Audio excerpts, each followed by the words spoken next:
স্ত্রী কৌশাম্বীকে হানিমুনে কোথায় নিয়ে গেলেন অভিনেতা আদ্রিত? অভিনেতা বারবার ইন্টারভিউতে জানিয়েছেন তার ঘোরার জন্য বা পছন্দের জায়গা হলো পাহাড়। অন্যদিকে অভিনেত্রী কৌশাম্বী চক্রবর্তীর পছন্দের স্থান হলো সমুদ্র। ছুটি কাটানোর জন্য এই দুই তারকার পছন্দের স্থান আলাদা আলাদা, কিন্তু ভারতে এবং ভারতের বাইরে এমন অনেক জায়গায় আছে যেখানে পাহাড়, সমুদ্র এবং নদী সবই আছে। তাহলে কি এমনই কোনো স্থানে হানিমুনে গিয়েছেন কৌশাদ্রিত?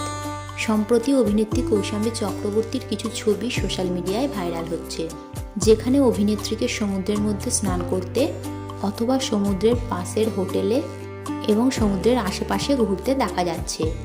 আর এটা দেখেই দর্শকদের মনে হয়েছে কৌশাদ্রিত বুঝি হানিমুনে গেছে।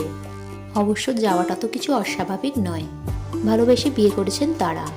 গ্র্যান্ড রিসেপশনের আয়োজন করে রীতিমতো সকলকে তাক লাগিয়ে দিয়েছেন।